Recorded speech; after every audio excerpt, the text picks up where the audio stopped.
Let's go ahead and let's dive into that LLC sole proprietor. So when we look at a sole proprietor, an LLC sole proprietor, you're going to say, well, what's the difference between an LLC sole proprietor and just a sole proprietor? Well, the only difference is that LLC, that limited liability, gives you some extra legal protection. Taxing wise, you're the same. So with a sole proprietor, it only has one owner. Once you set up your LLC and you tell it that you just have one owner, you're automatically a sole proprietor. You're automatically a sole proprietor. So there's nothing extra you need to do at this point to make that taxing entity election. The next step is you will want to set up an EIN through the IRS. That EIN is going to help you get a bank account. You're gonna have to have that so you can get a separate bank account with your LLC. A separate bank account is always recommended with the business because if you were to ever get audited, it is easier to have those income and expenses in their own bank account so you can have everything separated out and they're not digging into any of your personal information or any other business that you have. That EIN is also going to be something that you would give to one of your vendors. Someone's going to pay you money.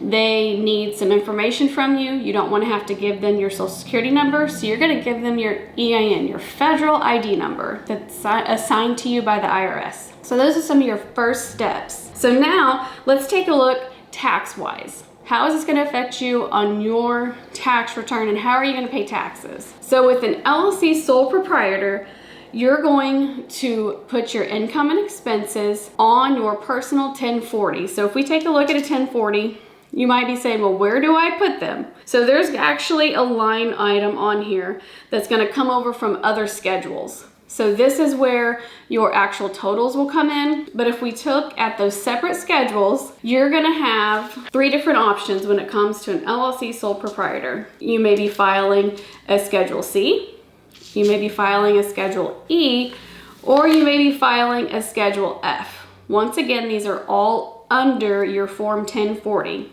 So let's take a quick look and say, well, what are these schedules? So a Schedule C, this is for general businesses, whether you have a retail business, maybe you're a hairdresser, maybe you're a consultant, that information goes on here. Schedule E, an LLC sole proprietor, you could have rental properties. So your rental properties would be filed on a Schedule E under your 1040. A Schedule F is for farming operations. So once again, that is a schedule that would be filed under your 1040 if you are an LLC sole proprietor. So now let's take a look at what happens taxing wise. So if you're filing that Schedule C or that Schedule F, you are going, your net income, let's talk about net income for just a quick second. Income minus expenses gets your net income. So that net income, if that is a positive number, you made money, if you're filing a Schedule C or a Schedule F, that income is going to be subject to what we refer to as self-employment taxes. Self-employment taxes is Social Security and Medicare wrapped into one term called self-employment. So that is 15.3% of that net income. Plus, you'll pay federal tax and state tax, depending on what those rates are for you. In wrapping up a sole proprietor, you're going to have to make sure you get that federal ID number, make sure you figure out what forms you're filing on your tax return, and be prepared for that extra self-employment tax that's on top of your federal and state taxes. One other notable thing under a sole proprietor is you can have as many employees as you want, but you as the owner cannot be an employee.